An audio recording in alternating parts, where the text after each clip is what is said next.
Hey, everybody, welcome back to the Infuse Your Future podcast, where we bring together people and ideas who are making the world a better place. I'm your host, Dr. C. Thanks for coming back to part 2 with our episode with Clarissa Constantine, talking about connection, especially between parents and teens. Let's get into it. Okay, so challenging your truths. This actually, in some ways, speaks back to your point about faith-based philosophies and beliefs. Let's be honest, morals come from faith. If there is a faith foundation in a family, right and wrong come from, and we have to have, as humans, in order to have a civilized society, we have to have concepts of right and wrong, right? Fundamentally, stop at the red light. Again, there's rules there for a reason.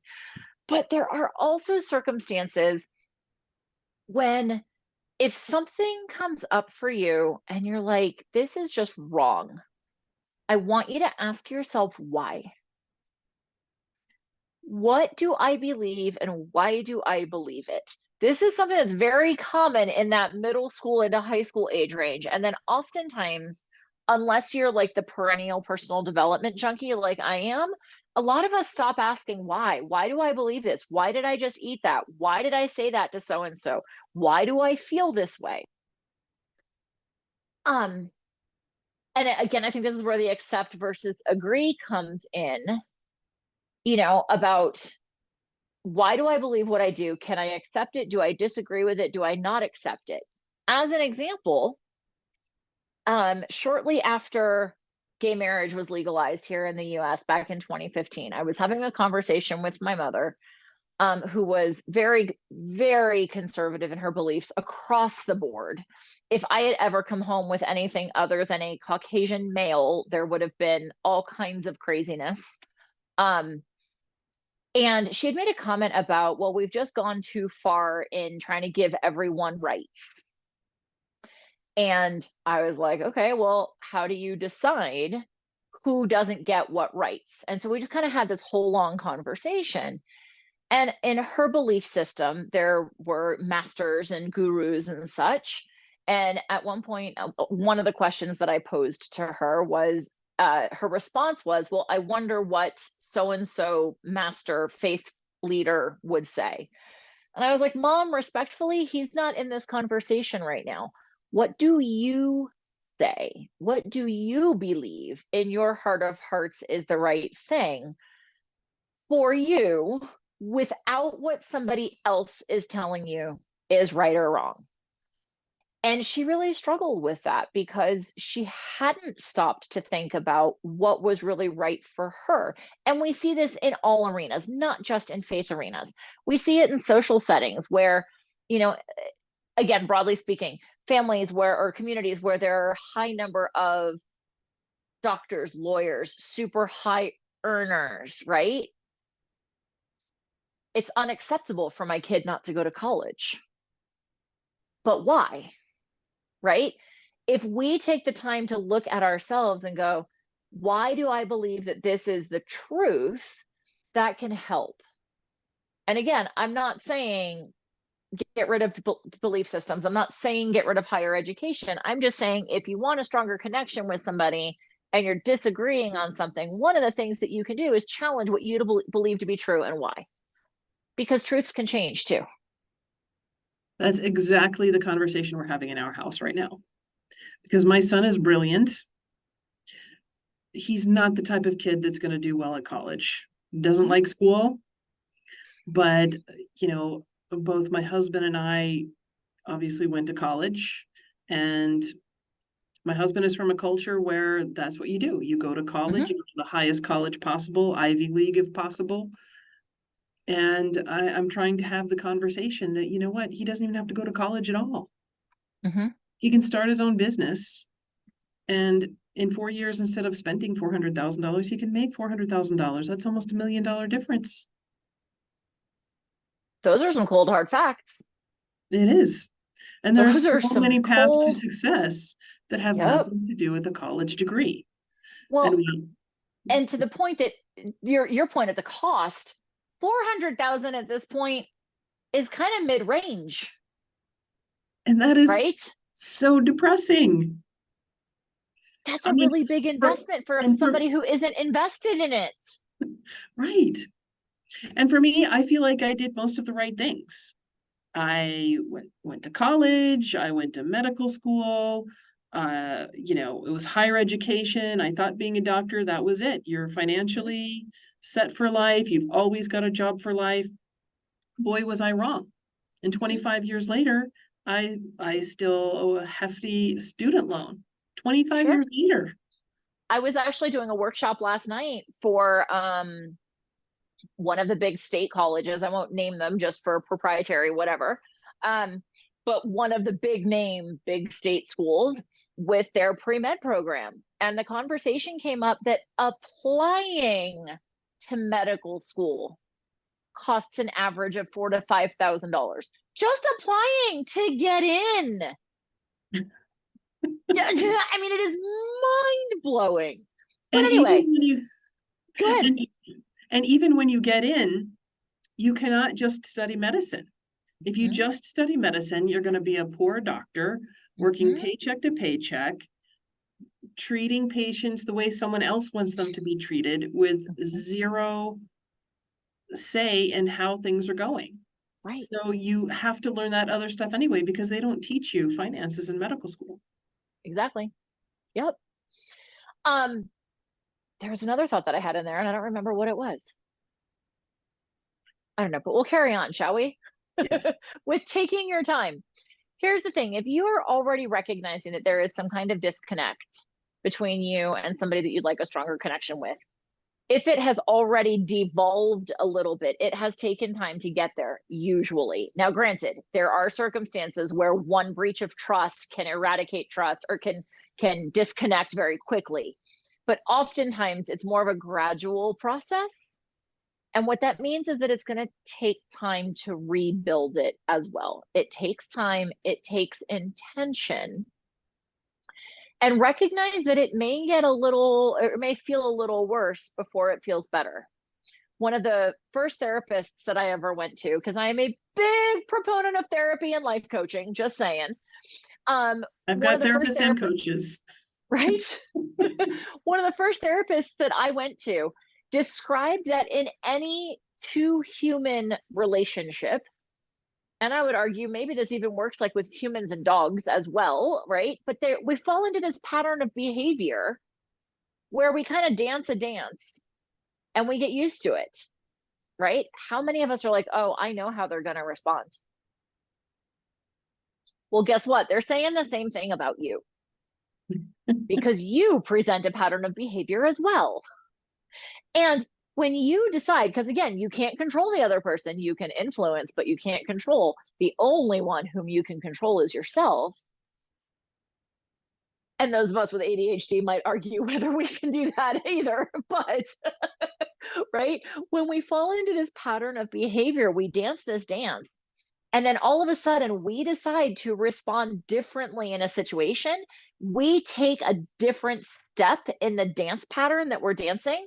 The other person's going to freak out and be like, oh my gosh, what just happened? You didn't respond the way I expected you to do. You are now no longer stable in your response. You have changed your reaction, and I don't know how to handle that. I love that analogy. I've never heard that before. It's a good one, isn't it? It's great. It's still, I mean, it's been 15, 20 years since I worked with that therapist, and it's stuck in my brain. Right? It's so much easier to understand because, I know in the circles that I've been in, when we're talking about making a change, like if you're working with a client, if you're a coach working with a client or a therapist working with a client, I've always heard, just be prepared for people to not be able to, just be prepared for people to react differently, maybe not accept, and sort of be an obstacle to your change. But that's kind of vague and out there and scary. So I love this dance analogy. I'm going to start using it. Great. Well, and it's I think it's really descriptive because we can be in, like, we can picture two dancers dancing together, and all of a sudden, if your partner steps away from you when you're expecting them to step in towards you, it can be very disconcerting. But I will tell you, if you choose to take your time and you choose to dance a different dance, it will influence change. I've seen it myself. I've done it myself in my partnership. Be the change you wish to see. Bingo, 100%.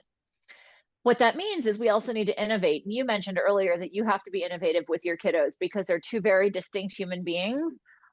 Do they have the same contributing DNA? Like, do they have the same parents? Yes. Isn't it They do. fascinating how you can have the same contributing DNA and end up with two vastly different critters, right? Such different creatures. Sure. But here's the thing, the innovation shouldn't only be on the adults. If we involve the kids in the innovation, they buy in, they're more invested. So to your point of the conversation about whether your older kiddo is going to be heading off to college, all right, what are our options? He needs to be part of that conversation, right? Hey, I want to know, what are your next options? What is appealing to you? What does it look like? Yes, you could start your own business. What's that look like? Let's do some exploration. Back to exploring.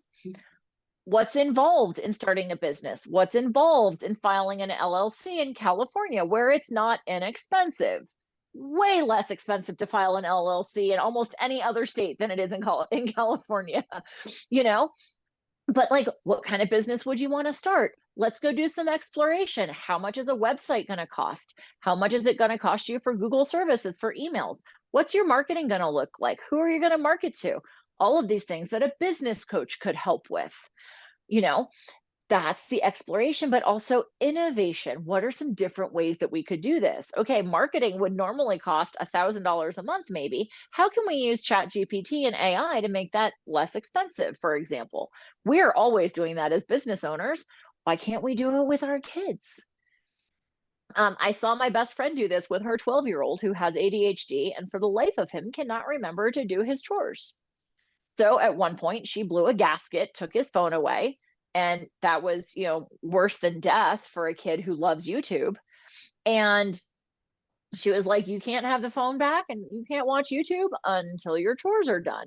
And so once they got past that imminent or like that immediate sense of cray cray, she was like, all right, you still can't have your phone for anything except YouTube. And here's the requirement for YouTube.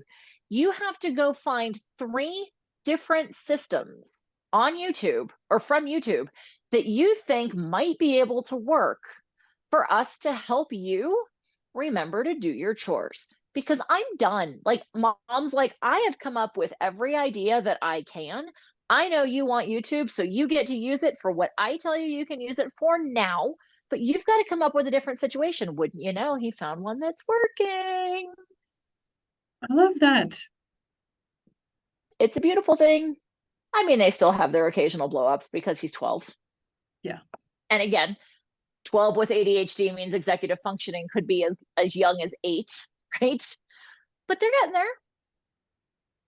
So fun stuff with the innovation. Incorporate them. They're brilliant. Honor their brilliance. Let them come up with solutions, because guess what? You don't have all the answers anyway. I mean, none of us does, right? Right. All right, own your own story. The first life coach I ever worked with, the first coaching program I participated in, I remember him describing that the sum of all of our experiences in life, traumatic and otherwise, have led us to where we are right now, right? And that the things in particular, the things that have been traumatic in our experiences, imagine that those are akin to a washcloth soaked in gasoline, right? Just waiting to be sparked. And then, A little scary. right? But then someone you love says or does something that's like a match. And all of a sudden, you've got this big old fire, this big conflagration. And you all of a sudden are dysregulated. And you know you're responding irrationally. And you recognize that you're just like, I cannot get this back under control. What do we normally do? We lash out at the person who was the match in this circumstance. Now, again, like I said earlier, sometimes kids push buttons, not going to say they don't. But oftentimes, when we recognize that we have this just disproportionate response to a situation, it has nothing to do with that situation. We hear this a lot in a marital scenario, husbands and wives complaining about the distribution of labor in the home, especially as more and more women are working full time and often are still carrying more of the family load, right? 110%. 110%, right?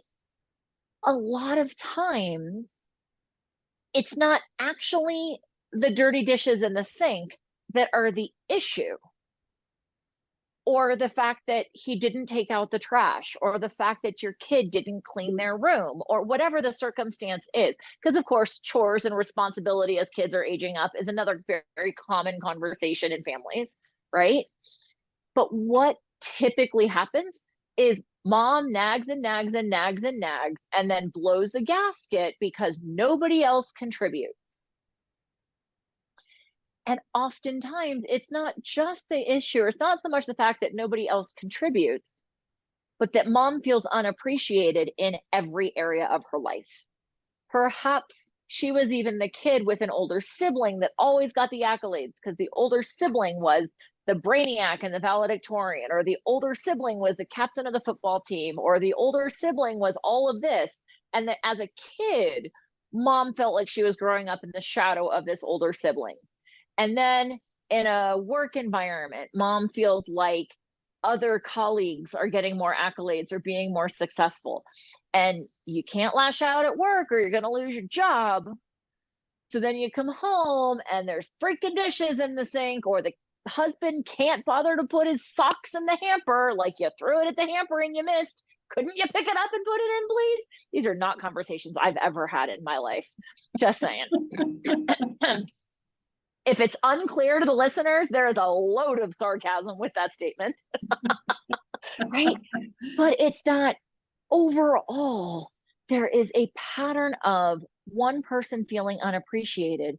And just as in a home, the parents really truly are like, at home is where it's safe for the kids to not keep up the face. It's the same thing where it's safe for mom to not keep on the face. And so what do? Is we lash out at the other people. So my point in bringing this up is, if you're recognizing that your reaction is disproportionate to the circumstance, that's when you really need to look at why, and professional help can really be helpful to unravel a lot of that, to help navigate. Maybe you did, so many of us did have traumatic experiences in our lives, going back to your point about the emotional abuse and the verbal abuse, right? And maybe we didn't even recognize it as abuse at that point. But now if we can go like, hey, if, I've navigated personally challenges of feeling like I'm enough my entire life. I am 45 years old and I still have areas where I don't feel like I'm enough or doing enough or good enough or whatever enough. Part of that's because I know, like, when I graduated, when I was a freshman in high school and I got my transcript on the old, like, remember the old green and white paper, printer paper that, the transcripts used to be on before these whole like digital everything. Yeah. I remember seeing one out of, I don't know, 150 or whatever it was in my class. I remember going to my English teacher going, what does this mean? And she goes, oh, you're first in your class right now. Well, I always got accolades from mom for being smart. So I went home and I was super proud to tell mom I was first in my class. The problem with that was that by the time I graduated, I had dropped all the way to 7th. Good gosh. Horrors. All the way to 7th. And you know what my mom said? Well, 7th is good, but why weren't you first? If that didn't send me the message that I wasn't good enough, what did? And again, I know it was well-intentioned. I know she was still proud of me, but I also know that she felt that if I had tried just this much harder along the way. Let's not forget the fact that the first time I faced mortality was my junior year of high school, 6 weeks in. Close friend of mine was killed in a car accident. Do you know what that did to my mental health that year? Gosh. You know what that did to my grades that year? I was still 7th, but it still wasn't good enough. That didn't matter. I still should have been first. Right? And again, I know it was well-intentioned. I know that she saw that potential in me. But it was one of many things that she said over the years, going back to creating a safe place. It wasn't safe for me to have a B. Right? What was that about her? What was that triggering for her that I was 7th and not first? What did it mean to her? But then what was the impact it had on me in the long run? So again, things to think about, you know. And that's why Nurturing. self-help is so important. It is. And I'm really glad that mental health is getting such more publicity these days, and hopefully the stigma is decreasing. Yeah. Because otherwise we just keep passing on these traumas and 100%. generational trauma, and it just never ends. Yep. Somebody's got to break the cycle. Oh, and that's why my husband and I are as open as we are, and why we do the work with teens and families that we do, because every kid that we can, every family that we can help be more connected reduces the likelihood that they're going to lose a kid to suicide. Or If drugs, we can't get them, alcohol, any of those things that people bury their feelings in. Absolutely. Absolutely. Nurturing is the last one. And you mentioned this earlier, like with nurturing the relationship, nurturing options. Nurturing goes all the way around. In fact, on the hand, the rack card that I've got, and also the printout for anyone who wants these from the website, the little symbol that I have for nurture is a heart giving itself a hug. Aww. Sometimes just giving yourself a hug is so important. And we hear this over and over and over and over. If you do not nurture yourself, if your cup is not overflowing, you will not have enough resources to offer to the people in your lives. I'm navigating this myself right now. You know, I don't have children. I have 2 businesses. I have a husband. I have a new RV. We're going full time in our RV, and I have 2 dogs. One of my dogs is particularly sensitive to my energy, like hypersensitive. If I even get a little bit flustered, or if my husband and I start with the slightest bit of an argument, he's up in our faces. We've had my dog. And he's 95-pound lab pit mix. So up in our faces is intimidating, number one. Number two, when he gets particularly agitated, he gets mouthy. He's bitten both of us. Ooh. Not enough that like we're in the hospital or anything, but like enough that he's like, Mom, pay attention. Dad, pay attention. And so what have I been learning? I have to nurture myself. Yes, we've had a tremendously stressful month. We moved out of our apartment into our RV, and I cannot tell you how intense that's been. The amount of purging, the amount of just the crazy all the way around. Plus still working and just having a lot going on all at once. My fuse is short. My cup does not runneth over at the moment. But what did I realize? I have to get back to my own self-care. For me, that looks like meditation. For me, that looks like journaling every morning. For me, that looks like time in the sunshine and fresh air.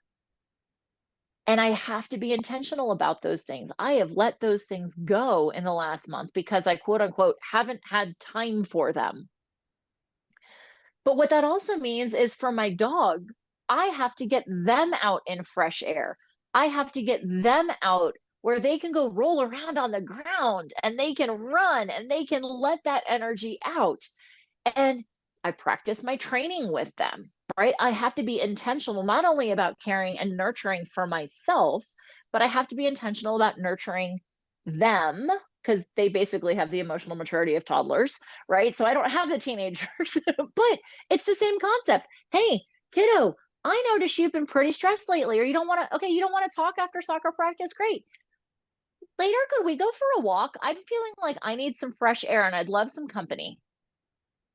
And maybe you don't say anything. That's fine. But fresh air and movement do a world of good.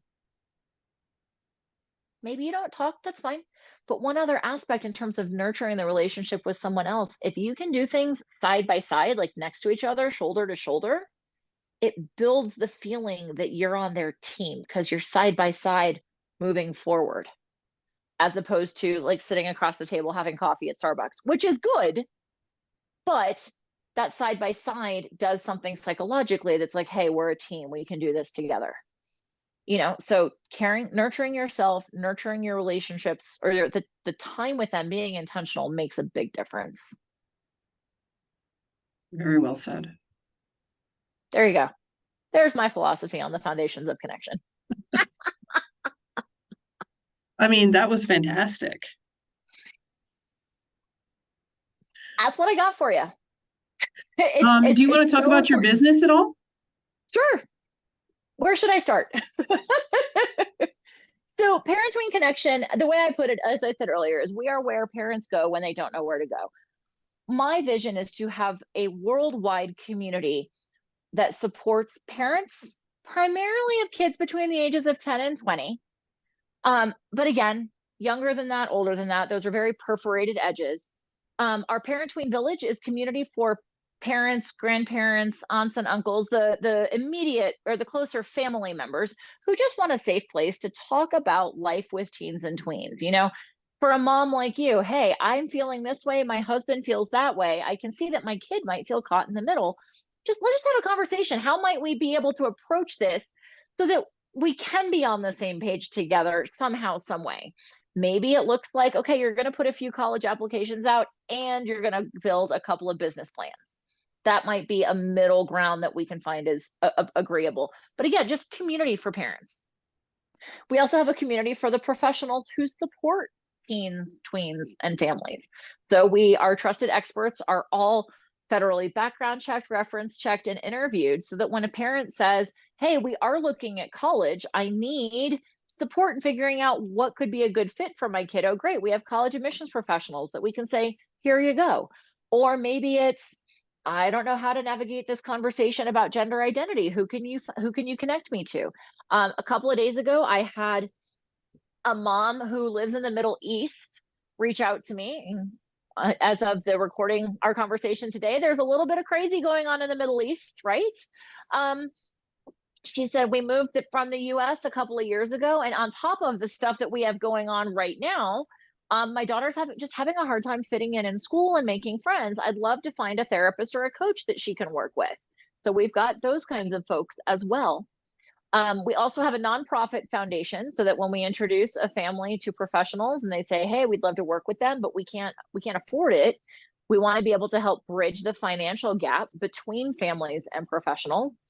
And then the reason that we are going full-time on the road in our RV is that we plan to launch local communities as well within the next year. So we are all about connecting families to each other and the professionals who can support them when they need it. I love that. Is this all virtual? Is it in person? How does that work? At this point, everything is virtual. We can find us on ParenTweenConnection.com. Our Facebook group is kind of like the quad on the college campus that connects all the pieces together. But we are looking to go local. So within the next year, we're launching a licensing program for professionals who are in our Trusted Expert Network who say, hey, I see the value in having local community, and I would like to be the community builder in my geography and host events once a month that are either educational, social, or philanthropic in nature to give parents a place to connect with other parents, but also opportunities for parents and kids to strengthen their connections as well. That sounds amazing. Thanks. I hope you grow like wildfire. Thank you. It is a labor of love. It is absolutely my life's legacy. And you could not grow fast enough. That's the hope. We need it. Indeed.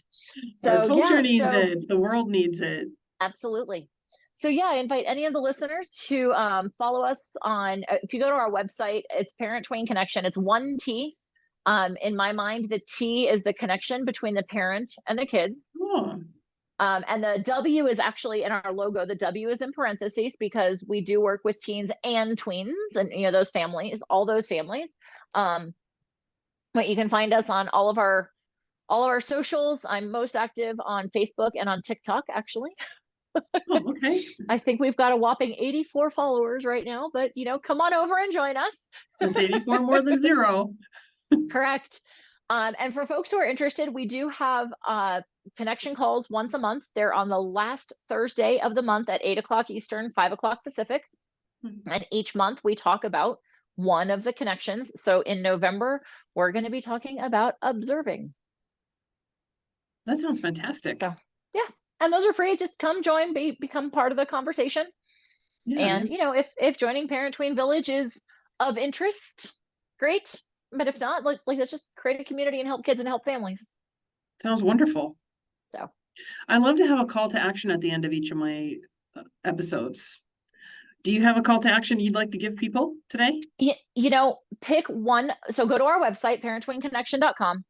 Download the Foundations of Connection. It's just a PDF. You can print it, hang it on your refrigerator, hang it on the bathroom mirrors, and use it as a conversation starter with your teens and tweens.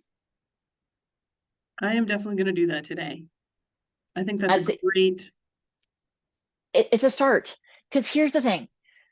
If your kids are having conversations without you, they are talking about college, they are talking about sex, they are talking about drugs, they are talking about social media and mental health and suicide. Your kids are having the conversations. That is not a question. The question is whether you, as an adult in their world, are part of the conversations. Because if you're not part of the conversations, you cannot influence them. Very true. You have to start the conversations. Very true. It's on us. It's on us with the fully formed frontal lobes to take the conversations. And suicide as an example. My husband and I are both mental health first aid certified for youth. And one of the things that they recommend is if you suspect that someone is dealing with suicidal ideation or having suicidal thoughts, is to ask them, are you thinking about suicide? Are you thinking about hurting yourself or others? And I had a mom ask me at one point, but how do you ask that? And I was like, you open your mouth and you ask it. Like, it sounds very gruff to put it that way and very like, well, duh. And that's not my intention. But she was like, but that's really hard. I go, it's easier than going to your kid's funeral. And she was very taken aback by it. I'm like, look, I'm married to somebody who's been suicidal since we've been together. I've had to ask him twice. I'm not saying it's easy, but I would rather ask it than not ask it and end up with the alternative. Because if I ask it and he says yes, I can take the next step and I can get the help that he needs, as can you. They're having these conversations. They're looking at YouTube. They're looking at TikTok. They know they're so much more worldly than we were at that age because technology makes it accessible. You have to put yourself in those conversations. You have to initiate them. So use this as a conversation starter. Follow us. I always try to share reliable information that starts conversations that help parents think about these things. We have to be having these conversations. End of story. I agree. And I really want to thank you for coming on the show and sharing all this information. Yeah, thank you for having me. My goodness, thank you to the listeners who've stuck it out this long or who maybe have listened in bits and pieces. I hope you've gotten good information. I know this was a long conversation, but I hope it was valuable for you. All right. Thank you so much. Thank you. Thank you guys who listened to the entire episode with Clarissa Constantine. I think she has a super important message. Connecting with our kids, especially our teens, is super important for their mental health, for our mental health, and for society overall. So thank you for listening, and please share this episode with any other parents of teenagers or parents in general, or just people working with teenagers. I think it's super valuable. Thanks so much. Don't forget to follow and have a great day. Bye.